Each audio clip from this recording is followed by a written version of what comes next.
கும்பராசி கும்ப லக்னத்திற்கு இந்த மாதம் இனி எல்லாம் இன்பமே அப்படின்னு சொல்லலாம்.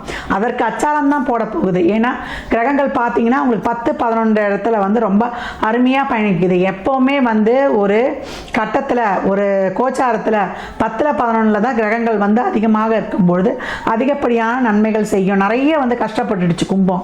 இனி அதுக்கு துன்பம் இல்லை. இனி எல்லாம் ஒவ்வொரு வினாடியும் இன்பம். ஏன்னா நிறைய அவங்களுக்கு சொல்லியிருக்கிறோம். அவங்களுக்கு தொழில் சார்ந்து நிறைய பிரச்சனை, உறவுகள் சார்ந்த பிரச்சனை, உடல் ரீதியாக பிரச்சனை, மன ரீதியாக பிரச்சனை, அதே போல் பொருளாதார தடை, கடன் தடை, எந்த ஒரு காரியமுமே முயற்சி போட்டும் அதில் உழைப்பதும் நேரமும் பணமும் வீணாச்சு தவிர ஒரு வெற்றியும் அறியாத சூழல் இதெல்லாம் தீர்ந்து இந்த மாதம் நல்ல தொழில் முன்னேற்றம், ஊர் மாற்றம், இடமாற்றம், நல்ல பொருளாதார வருவாய், சம்பள ஹைக்கோட நல்ல வேலை மாற்றம் கிடைப்பது, நல்ல தன வருவாய், நல்ல உறவுகளில் இருந்த பிரச்சனைகள் நீங்குவது, உடல் ஆரோக்கியம் மேம்படுவது, வெளிநாட்டு வேலை வாய்ப்பு கிடைப்பது, பாஸ்போர்ட் விசாவில் இருந்த சிக்கல்கள் நீங்குவது, நீண்ட நாளாய் பட்ட கஷ்டங்களுக்கெல்லாம் அந்த விடிவு கிடைப்பது, நல்ல திடீர் அதிர்ஷ்டத்தோடு அவங்களுக்கு பொருளாதார ஏற்றங்கள் கிடைப்பது, நல்ல முயற்சி பண்ணி கொண்டிருந்தோம் எங்களுக்கு செய்த முயற்சிகளுக்கெல்லாம் இப்பொழுது ஒரு நல்ல பலன் கிடைப்பது, உங்களுடைய சொல்வாக்கு செல்வாக்கு நல்லா சிறப்பாக இருப்பது,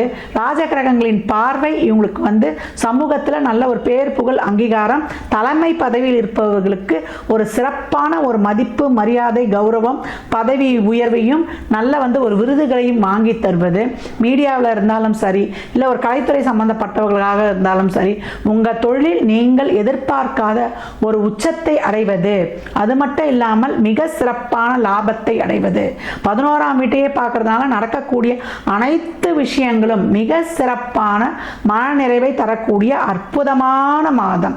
எவ்வளோக்கு எவ்வளோ நீங்கள் மாற்றுத்திறனாளிகளுக்கு, வயதானவர்களுக்கு, இயலாதவருக்கு உதவி செய்கிறீங்களோ, எப்போ உங்ககிட்ட இருக்கிறத மற்றவங்களுக்கு பகிர்ந்து தருவீங்களோ உங்கள் வாழ்க்கையில் மிக சிறப்பான ஏற்றங்களையும் மாற்றங்களையும் காணலாம். எப்போ இந்த ப்ளூ கலரில் இருக்கு இல்லையா 100 ரூபா நோட்டை நீங்கள் தானமாக இயலாதவர்களுக்கு கொடுங்க. அதே மாதிரி கோயிலில் துப்புரவு பணியில், இந்த ஹோட்டலில் சாப்பிடும்போது இருக்கக்கூடிய அந்த துப்புரவு பணி செய்கிறவங்களுக்கெல்லாம் கொடுக்கும் பொழுது மிக சிறப்பான ஏற்றங்களை காணலாம்.